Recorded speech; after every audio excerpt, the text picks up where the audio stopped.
Israel's military chief, Lieutenant General Herzi Halevi, has resigned, taking responsibility for the failure to stop the October 7th Hamas terror attacks. Halevi also said Israel has not achieved all of its military goals in Gaza and has failed in its mission to protect Israelis. More than 1,200 people were killed and some 250 others abducted in the attacks in 2023, which began the war between Israel and Hamas. Israel's main objective in the war in Gaza is the complete annihilation of Hamas. That has not yet happened. And despite the ceasefire, which began last Sunday, Hamas wants to show that it is still a force to be reckoned with. A symbolic moment in Gaza. The handover of hostages, marking the first steps in a fragile ceasefire. And an opportunity for Hamas to emerge from the shadows. These images released on Sunday by its military wing, clearly designed as a show of force.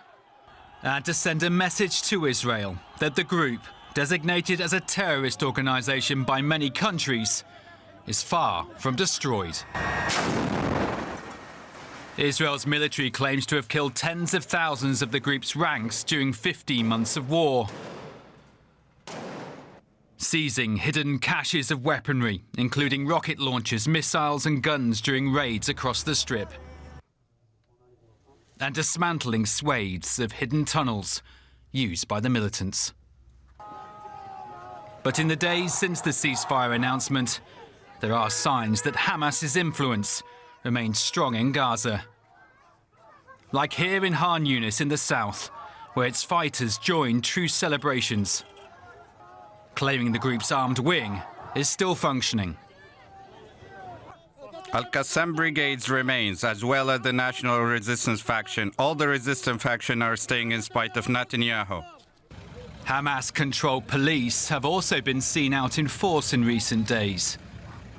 The local administration presenting itself as a key part of Gaza's future. But despite this show of apparent control, there is no doubt that Hamas's military and political power has been significantly diminished. Key members of its leadership are now dead. Yahya Sinwar, the group's head in Gaza, killed in October by Israeli forces. With political leader Ismail Haniyeh assassinated by Israel in July in Tehran while attending the Iranian president's inauguration. Israel also claims to have eliminated Mohammed Deif, Hamas's military chief, who is wanted by the International Criminal Court for alleged war crimes. Then there's the attacks on Hamas's allies Hezbollah in Lebanon, including the use of exploding pages in September, which have left the group increasingly isolated in the region. But with the fighting in Gaza now on hold, there are fears in Israel that the ceasefire could allow Hamas to potentially regroup and rearm, taking advantage of an increase in aid deliveries and the opportunity to recruit a wave of new fighters.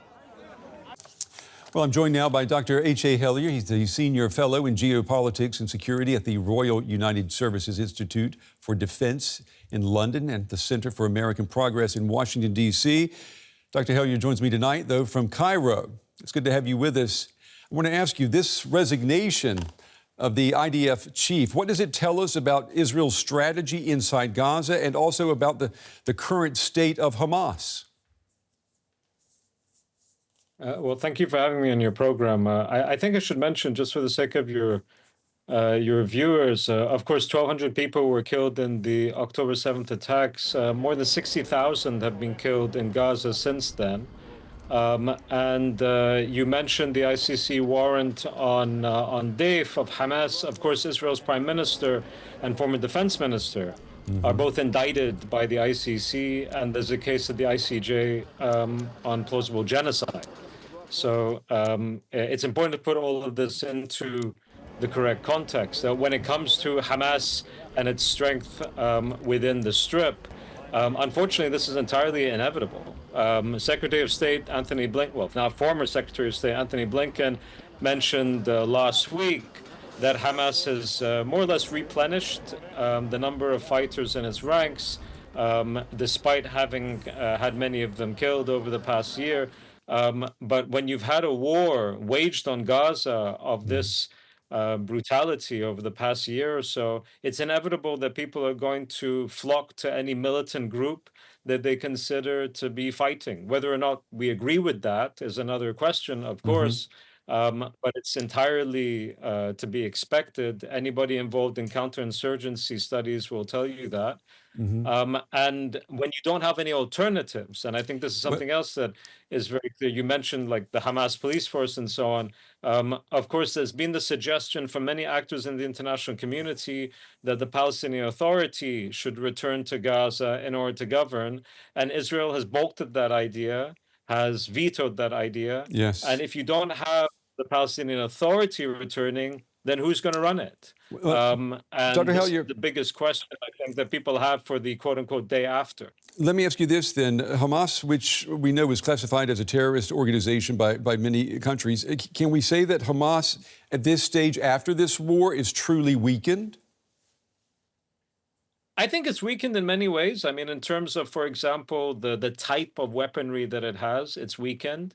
Any standing that it has in Gaza, I think, is weakened as well, despite the fact that I think the people of Gaza hold Israel far more responsible for their plight than they do Hamas, of course, because it's Israel that's destroyed nearly all of the Strip.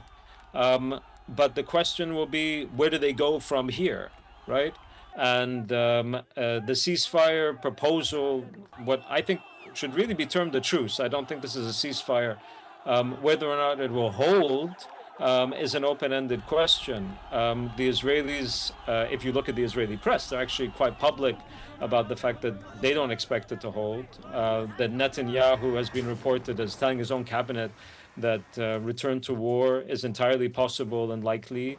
That the finance minister, Bezalel Smotrich, has been reported as saying he's staying in the cabinet because he believes that Israel will return to the war on Gaza before the end of this phase. That's all awash in the Israeli press. So the question will be then, what does Hamas do in that kind of situation and scenario? It doesn't have many friends. Yeah. And the question of, quote unquote, the day after is an open-ended one.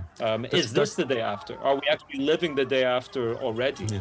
Dr. Hellyer, unfortunately, we are out of time, but I'm sure we'll be talking again because, as you correctly point out, this is a story that certainly does not have an ending right now. Thank you.